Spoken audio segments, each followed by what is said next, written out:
Hi, it's Ben Salisbury coming at you with 5 tips for growing your small spirits brand.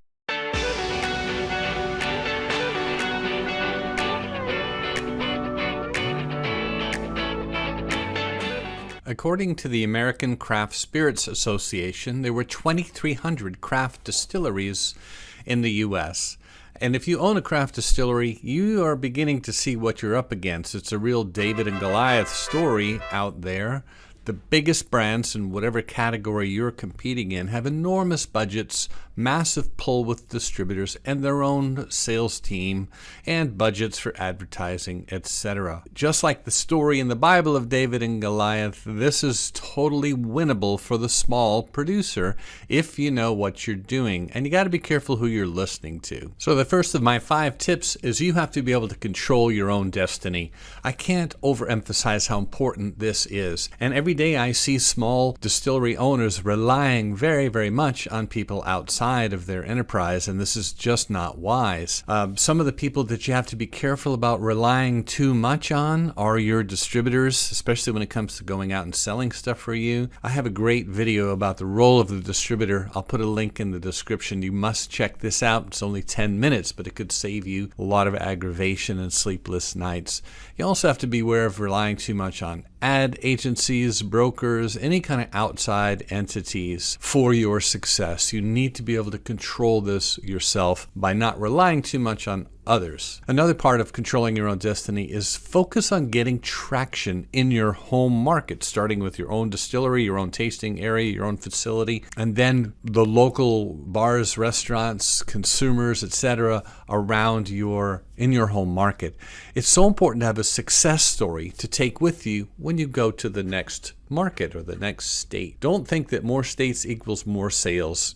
What you need is a success story. You need to prove traction. You need to prove that there's a market, there's a demand for your products. Another aspect, and a very important one, of this control your own destiny tip is you've got to be able to build your own database of first-party data. Now, we're talking about email addresses first and foremost, but also mobile phone numbers is an increasing part of being able to talk to your consumers and talk to your trade buyers. But you need to build your own database of first-party data. All the fans and followers you have on Instagram and Facebook are great, but those could go away at any time.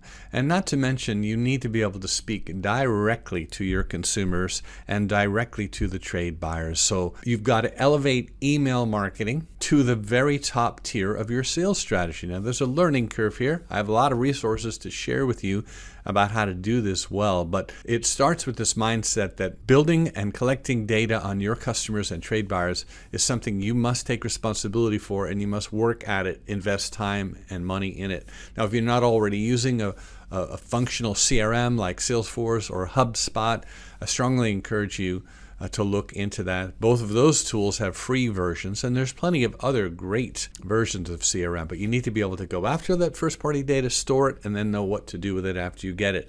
There's other videos. I'll put some links in the description about how to do this well, but that's the point I want to make here in controlling your own destiny is you got to have that first-party data. Another aspect of this is knowing who your customer is and what they want. You know, I hate to break this to you, but the world needs another fill in the blank, like a hole in the head. And no matter how unique your product is, the attributes of your product alone are not enough to grow the brand. You have to position the customer as the hero of their story, and your brand and your company as the guide that helps them get what they want.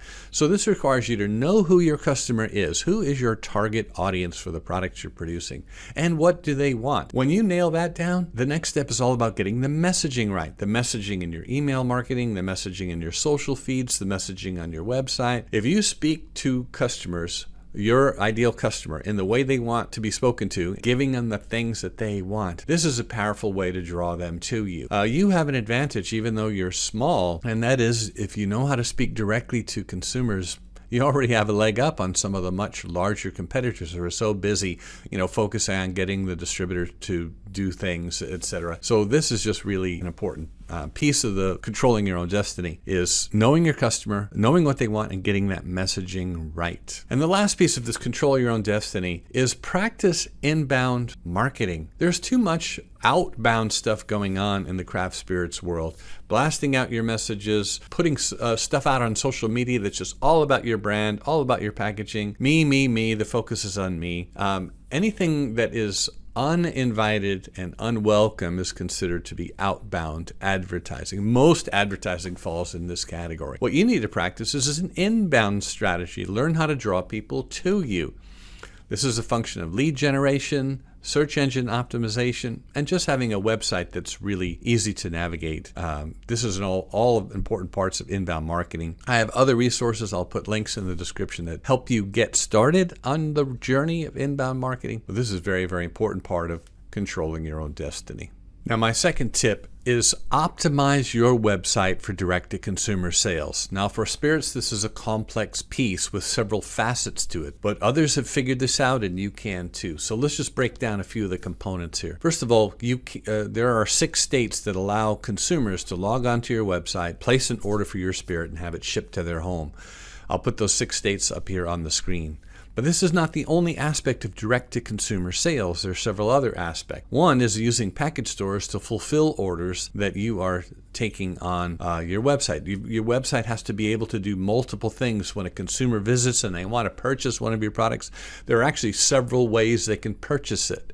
And in states where direct-to-consumer is not allowed, this is the next best thing, is being able to fulfill orders for that state through a package store that has their own digital fulfillment. So another aspect is delivery.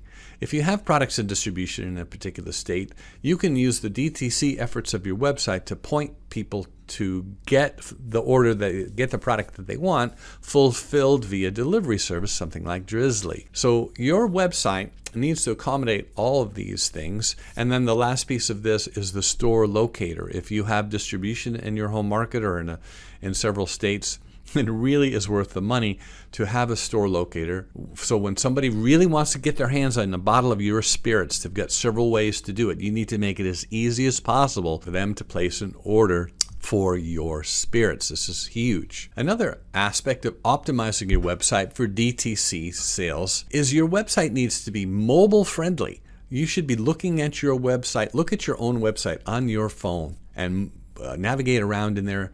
Do the pages load fast? Is it easy to navigate? Is the text uncluttered? These are huge important factors for optimizing your website for DTC.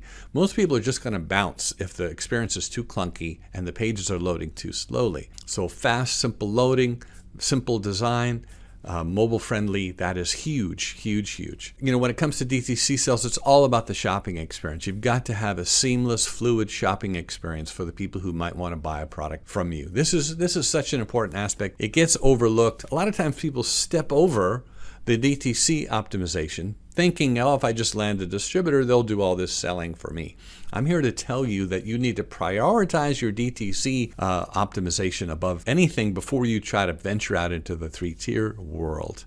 Now, one final caveat here. I hear a lot of people say, yeah, but it costs so much to ship a bottle of whiskey or to ship a bottle of vodka. Yes, it does, but apparently the consumers don't care, because while we're sitting here talking about it, they're on the internet ordering their favorite vodka. So don't let this stand in the way. You should be studying what all of your competitors are doing from a shipping cost standpoint and a discount standpoint. But don't let this scare you away from jumping into the DTC game, and not just jumping in, but optimizing it. This is an important tip. The third tip I have for you is to lean into digital 3-tier and lean in hard.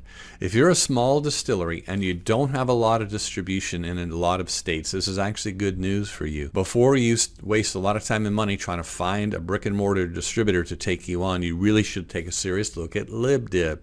LibDib is a fully compliant digital 3-tier distributor. It's not hard at all to get your products up on their platform. They'll walk you through the whole process and immediately start fulfilling orders to restaurants, bars, retailers in whatever states they operate. Now, they're in 10 states. I'll put a list of those 10 states right here on the screen. You don't have to go into all 10 states at once. In fact, I would encourage you to start smaller and get some traction before going into new states. But this is a powerful, powerful weapon in the arsenal for small distilleries.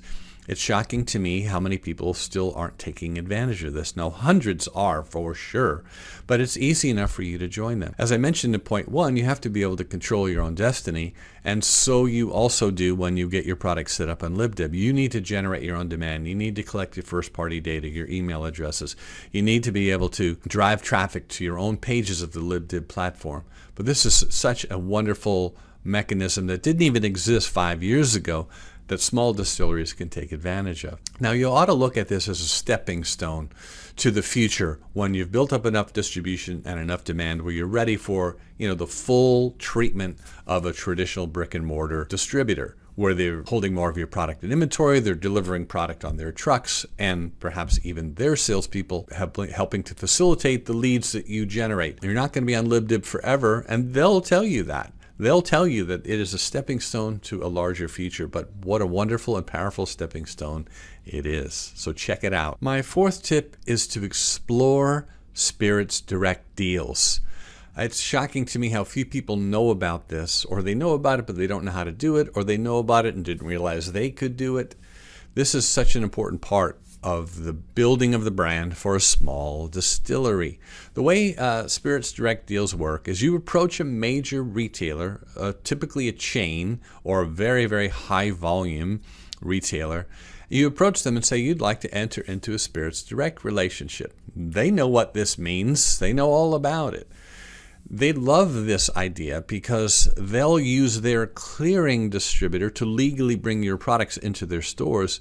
And this cuts out a lot of the middleman costs that you would incur with a traditional 3-tier distributor that has enormous expenses, warehouse, trucks, salespeople, enormous payroll. Clearing distributors are the mechanism that retail chains obtain Spirits Direct products. So they take that extra savings and they put it into profit. So basically, the price on the shelf is about the same as what it would be if you went the other route, but the profit to the retailer is much greater, and this is what makes this work so well. Now, Total Wine & More really perfected this, and they are not shy about sharing why and how they do Winery Direct and Spirits Direct. So you should read all you can about that, but you can do this too. And I have good news for you. I'm going to show you exactly how to do it. I have a great video that walks you through this entire process, what's involved, how to do it, what to look for, what to say when you talk to them. This is a great video, so I'll put a link in the description. I want you to check it out.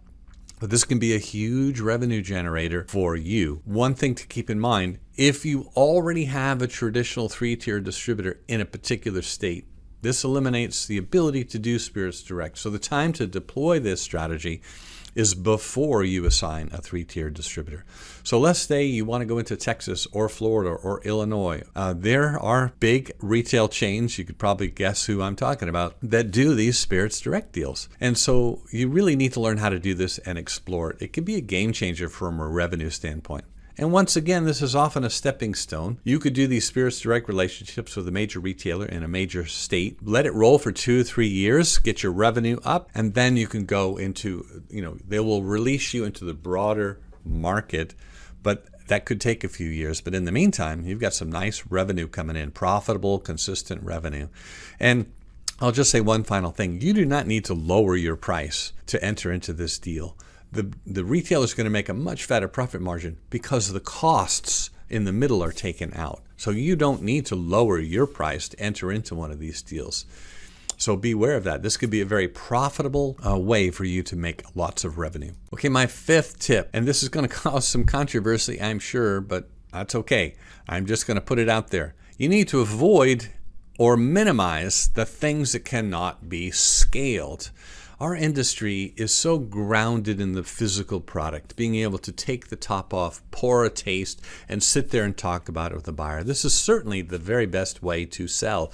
A much higher percentage of closing takes place when you're able to taste the product with a well-qualified buyer. The problem is this is not very scalable. And if you have to rely on a third-party person or agency to get the liquid to lips in front of that buyer, this is really going to slow you way down. I want you to think about how to scale getting more people to know about your product, how to scale allowing people to request a sample, how to scale the ability to talk to trade buyers and consumers everywhere. So here's the rule of thumb on this point. Anything that requires your physical presence or the physical presence of someone on your team cannot be scaled. Now, I know this flies in the face of common sense for a lot of you because you think, well, that's how you're supposed to sell. That's what I've been told, Well, I have news for you. It's not the only way to sell, and it's just not scalable. If most small distilleries have a small team with limited time and limited budget, you got to learn how to scale your ability to sell. So think about that. Anything that requires your physical presence cannot be scaled. So this includes things like in-store tastings, getting in the car and working with a distributor sales rep, and most trade tasting events. These are very, very low probability of sales events, and they're just not very scalable. There's a better way to do this. It's the digital way to do this. It's all about lead generation, inbound marketing, email marketing. You need to learn how to do this. Now, I have other resources that will lead you down this path. I'm going to put some links in the description below. For now, my big tip that I want you to think about is avoiding or minimizing things that can't be scaled. Now, I have a bonus tip for you, and I'll be brief. You need to be really careful about who you listen to.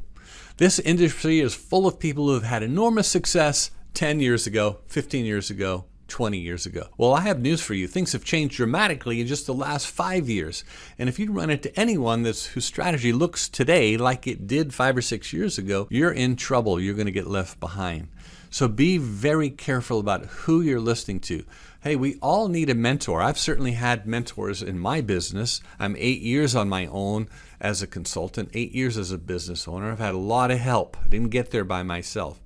So you need mentors too, but you need people who know what they're doing, and you need people who think in terms of the modern way of doing things, which is very reliant on technology, really reliant on data, relying on things that can be scaled, learning how to do all this digitally, and that is the key. So be very careful who you listen to, and if you ever have a question, just send me an email. I'm going to put my email address right on the screen. You send me an email and you ask me the question, and I will give it to you straight. And some of your questions might be, well, this person said this, that I should do this. What do you think?